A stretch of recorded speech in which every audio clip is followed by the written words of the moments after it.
To MK computer tech. இந்த வீடியோவில் நம்ம என்ன பார்க்க போகிறோம்னா எக்ஸலோட முக்கியமான ஷார்ட்கட் கீஸ் தான் பார்க்க போகிறோம். ஃபஸ்ட்டு ஷார்ட்கட் கீ என்ன பார்க்க போகிறோம் அப்படின்னா, ஒரு நம்பருக்கு முன்னாடி எத்தனை ஜீரோ கொடுத்துட்டு நீங்கள் வேல்யூ டைப் பண்ணிங்கனாலும் அந்த ஜீரோ எதுவுமே காட்டாது உங்களுக்கு.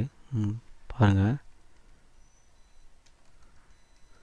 அதுக்கு இப்போ என்ன பண்ணுறது அப்படின்னா, எந்த இடத்துல இப்போ உங்களுக்கு இந்த இடத்துல அந்த நம்பருக்கு முன்னாடி ஜீரோ வேணும் அப்படின்னா அந்த இடத்துல வச்சு Ctrl+1 கிளிக் பண்ணிக்கங்க. Ctrl+1 ப்ரெஸ் பண்ணிங்கன்னா இந்த மாதிரி ஒரு ஃபார்மட் செல்ஸ் ஆப்ஷன் ஓப்பன் ஆகும். அது வந்து கீழே கஸ்டம்னு ஒரு ஆப்ஷன் இருக்கும், அதை கிளிக் பண்ணிங்க. கிளிக் பண்ணிவிட்டு மேலே எங்களுக்கு வந்து பார்த்திங்கன்னா ஜென்ரல்னு ஒரு ஆப்ஷன் இருக்கும், அங்கே வச்சுட்டு அதை அழிச்சிருங்க. அழிச்சிட்டு இங்கே ஜீரோ போட உங்களுக்கு எத்தனை ஜீரோ வேணுமோ அந்த எத்தனை ஜீரோ போட்டிங்கன்னா மேலே வந்து வேல்யூ வரும், அங்கே வந்துடும். உங்களுக்கு எத்தனை ஜீரோ வேணுமோ அத்தனை ஜீரோ போட்டு ஓகே கொடுத்துட்டிங்கன்னா அந்த ஜீரோ இங்கே வந்துடும். இது first shortcut key. Second shortcut key என்ன பார்க்க போகிறோம் அப்படின்னா, ஒரு 15 நம்பர் இருக்கிற மாதிரி ஒரு டெக்ஸ்ட் உங்களுக்கு வருது அப்படின்னு வச்சுக்கோங்களேன். இப்போ இவ்வளோ நம்பர் இருக்கிற மாதிரி ஒரு டெக்ஸ்ட், ஒரு ஃபார்முலாவோ ஒரு ஷார்ட்கட் ஏதோ ஒரு நம்பர் வருது, +31 அந்த மாதிரி தான் காட்டும், இல்லைனா 1.5 அந்த மாதிரி தான் காட்டும். இப்போ இதுக்கு நம்ம என்ன பண்ணுறது அப்படின்னு பார்த்தீங்கன்னா, அதுக்கு நம்ம என்ன பண்ணணும் அப்படின்னு பார்த்தீங்கன்னா, முன்னாடி வந்து இந்த செமிகோலன் இருக்குது பார்த்தீங்களா, அதை கிளிக் பண்ணிவிட்டு நீங்கள் எத்தனை நம்பர் வேணால் அதில் டைப் பண்ணிக்கலாம். எத்தனை நம்பர் நீங்கள் டைப் பண்ணிங்கனாலும் அந்த நம்பர் அப்படியே ஃபுல் அண்ட் ஃபுல்லாக உங்களுக்கு அந்த நம்பர் காட்டும். இப்போ நான் அந்த இதை அடிக்காமல் இந்த நம்பர் நான் உங்களுக்கு அடித்து காட்டுறேன். இப்போ பார்த்தீங்கன்னா +3 அந்த மாதிரி தான் உங்களுக்கு காட்டும். அதுக்கு முன்னாடி நீங்கள் இந்த செமிகோலன் பார் போட்டுட்டு இங்கே நம்பர் போட்டிங்கன்னா உங்களுக்கு நீங்கள் எத்தனை நம்பர் வேணாலும் அதில் டைப் பண்ணிக்கலாம். அடுத்த ஷார்ட்கட் கீ என்னென்னா, இப்போது இந்த வேல்யூலாம் டைப் பண்ணிட்டு இதில் எனக்கு நான் டேபிள் போடணும் அப்படின்னா இது எல்லாத்தையும் செலக்ட் பண்ணிவிட்டு Ctrl+T அடிச்சிங்கன்னா ஓகே கொடுத்துட்டிங்கன்னா அதுவே ஆட்டோமேட்டிக்காக டேபிளாக ஃபார்மேட் ஆகிரும். அடுத்த ஷார்ட்கட் கீ என்னன்னு பார்த்தீங்கன்னா, Ctrl+Tab போட்டிங்கன்னா அடுத்தடுத்த எக்ஸல், இப்போ நீங்கள் ஒரு 10 எக்ஸல் வச்சுருக்கீங்கன்னு வச்சுக்கோங்களேன். இப்போ நான் சாம்பிளுக்கு மொத்தம் ஒரு 2 எக்ஸல் வச்சுருக்கேன்.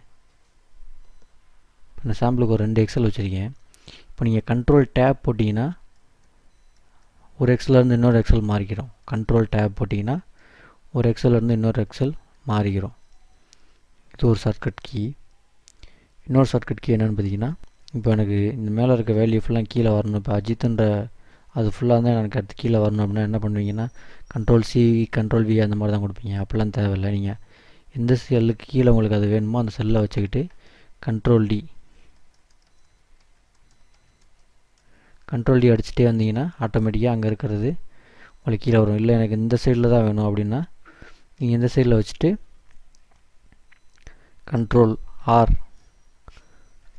போட்டிங்கன்னா இந்த மாதிரி உங்களுக்கு லெஃப்ட் சைடில் அது உங்களுக்கு பேஸ்ட் ஆகும்.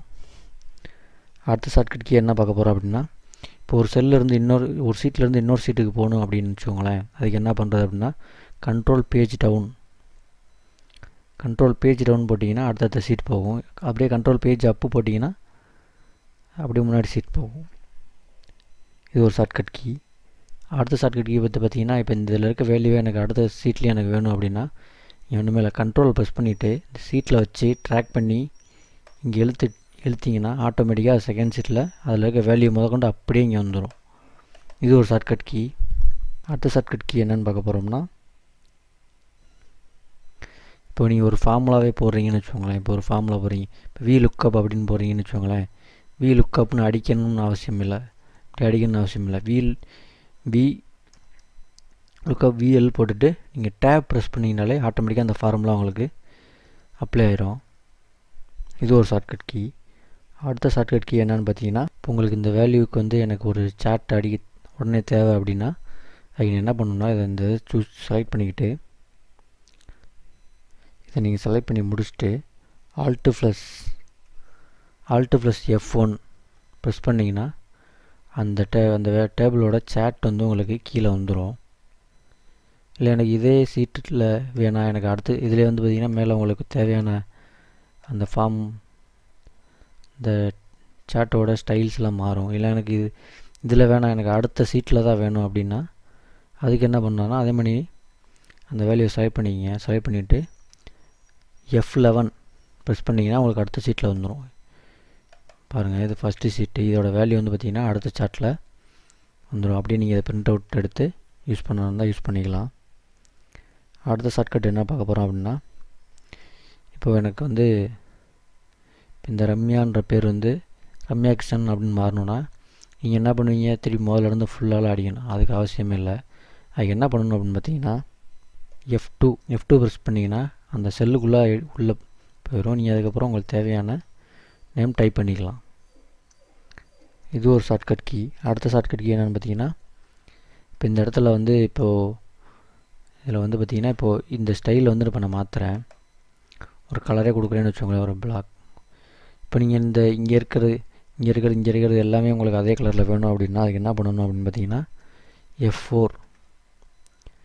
F4 ப்ரெஸ் பண்ணிங்கன்னா கடைசியாக நீங்கள் என்ன அந்த ஆக்ஷன் பண்ணிங்களோ அந்த ஆக்ஷன் இங்கே வந்துடும். இப்போ பார்த்தீங்கன்னா இப்போ நான் கலர் சூஸ் பண்ணல, இப்போ அடுத்து வந்து பிளாக் போல்ட் ஆக்குறேன்.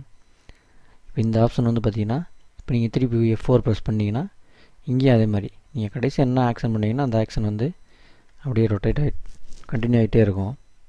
இப்போ ஸ்பெல்லிங் செக் பண்ணணும் உங்கள் எக்ஸலில் அப்படின்னா அதுக்கு நீங்கள் F7 மட்டும் ப்ரெஸ் பண்ணிங்கனாலே போதும். ஆட்டோமேட்டிக்காக அந்த பார்த்தீங்களா F7 ப்ரெஸ் பண்ணிங்கன்னா உங்கள் இதில் வந்து என்னென்ன எங்கே கிராமர் எரர் இருக்கோ அதெல்லாம் சூஸ் ஆகும். இப்போ நீங்கள் இந்த கிராமர்ன்றது தான் கரெக்ட் அப்படின்னா சேஞ்சுன்னு கொடுத்துட்டீங்கன்னா அது வந்து ஆட்டோமேட்டிக்காக சேஞ்ச் ஆகிரும். இப்போ இந்த உங்கள் கிராமர் எரர் இல்லை அப்படின்னு வச்சுக்கோங்களேன், F7 போட்டிங்கன்னா இந்த மாதிரி ஸ்பெல் செக் கம்ப்ளீட் அப்படின்னு போட்டுரும். அப்படின்னா கிராமரில் வந்து உங்கள் செல்லில் வந்து எந்த கிராமர் மிஸ்டேக்கும் இல்லை அப்படின்னு சொல்லிடும். அடுத்த சீட்டு பார்த்தீங்கன்னா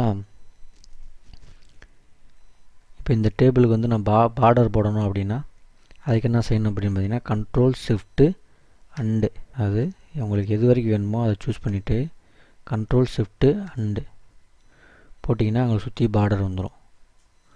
மறுபடியும் பாருங்கள், இப்போ உள்ளே வச்சு சொல்கிறேன். Ctrl+Shift பார்டர் போட்டிங்கன்னா நீங்கள் எந்த சூஸ் பண்ணியிருக்கீங்களோ அதுக்கேற்ற மாதிரி அதுக்குள்ளே பார்டர் வந்துடும்.